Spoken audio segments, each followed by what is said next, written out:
She couldn't hear the warnings. She couldn't even hear the threats. A young black girl, born deaf, was simply trying to live her life. But to the wrong cops, her silence became an excuse for violence. In a single moment, her world shattered, and the truth of what happened that night would shake an entire community. What followed wasn't just about injustice, it was about a father's fight, a federal investigation, and the price of silence in America. The question is, how far will justice go when racism wears a badge? It was supposed to be a quiet evening. 14-year-old Aaliyah, a bright, deaf black girl, had spent the afternoon sketching in her notebook, a habit that helped her escape into a world of color and imagination. She loved to sit under the old oak tree near her neighborhood, where the air was still and the world felt safe.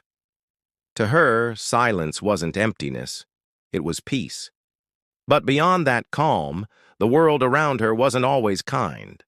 Aaliyah had grown up knowing the weight of stares, the way some people's eyes lingered too long on her hands when she signed, or on her skin when she walked by. She carried it quietly, never letting it dull her spirit. That night, she packed up her sketchbook and began her walk home, her steps light, her thoughts far away. The streetlights buzzed faintly overhead, and the world seemed unchanged, ordinary. But in the shadows of that routine, something else waited. A decision, a mistake, and a burst of cruelty that would not only change her life, but expose just how dangerous silence can be when hatred holds the power. Aaliyah's walk home should have been uneventful. But that night, a patrol car slowed as it rolled past her, headlights cutting through the dark. Inside, 2 officers watched. To them, she wasn't a child carrying a sketchbook. She was a target, someone they assumed didn't belong, someone they could intimidate without consequence. The car stopped. Doors slammed. Heavy boots echoed on the pavement. Aaliyah noticed the sudden movement, but without hearing their shouts, she only saw flashing hands and angry faces. She froze, confused, clutching her sketchbook to her chest like a shield.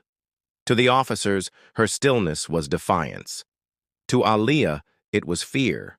One officer stepped closer, barking orders she could not hear. When she didn't respond, frustration boiled into rage. They demanded compliance from someone who could not understand them. Her hands moved instinctively, signing in desperate gestures, but the officers didn't see language. They saw threat, and in that terrible gap of ignorance and prejudice, violence ignited. Aaliyah stumbled back, her eyes wide, as one of them drew his weapon. A single second stretched into forever. She wasn't armed. She wasn't resisting. But to those men, her silence, her color, her difference became justification. A shot split the night. Her body collapsed to the pavement, her sketchbook scattering, pages torn by the wind. The world around her blurred, lights spinning, faces distorted. Pain surged, but even greater was the terror, because she still couldn't understand why. Neighbors peeked from their windows, some recording, others too afraid to move. They had seen scenes like this before, though rarely with someone so young, so vulnerable. Phones lit up, calls spread, whispers carried through the block.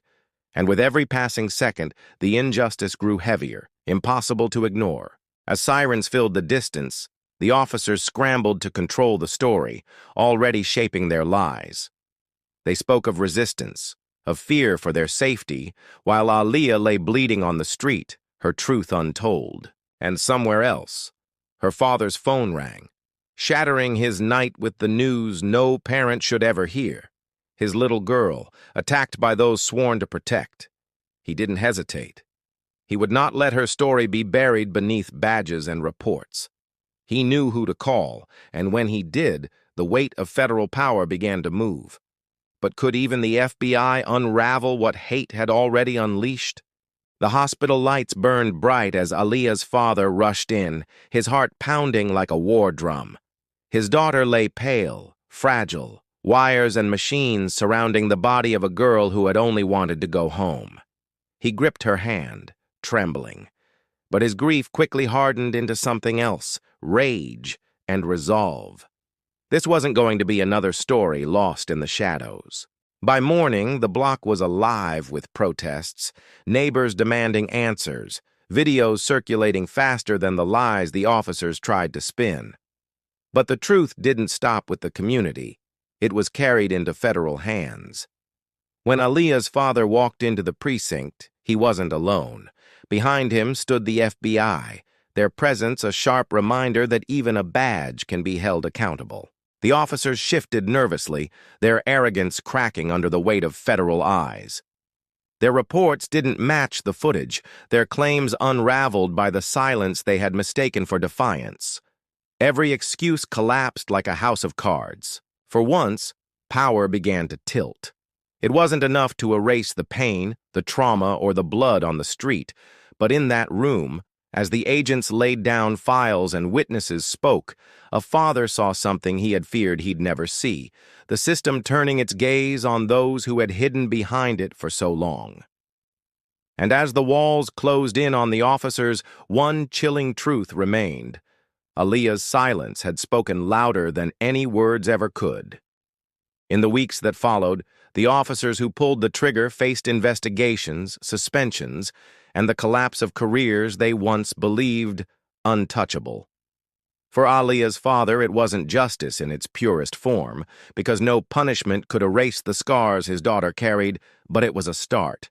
A reminder that when the truth is undeniable, even those hiding behind badges can be forced to answer. Aaliyah survived. Her body healed slowly, but the weight of what happened lingered. She no longer walked through her neighborhood with the same carefree steps. The silence she once embraced as peace now felt heavier, tied to a moment when her difference nearly cost her life. Yet in that pain, she also found strength, a new voice, not through sound, but through presence. Her story reached beyond her block, beyond her city, becoming another thread in the larger tapestry of racial injustice in America. Because this wasn't just about one deaf black girl. It was about what happens when bias meets power, when silence is mistaken for threat, when lives are measured by prejudice instead of humanity. And while this story ends with accountability, it also leaves us with a haunting truth. For every Aaliyah who survives, how many others never make it home? So we are left with a question not just for her community, but for all of us. How many more lives must be broken before silence is no longer mistaken for defiance, and justice is no longer the exception but the rule?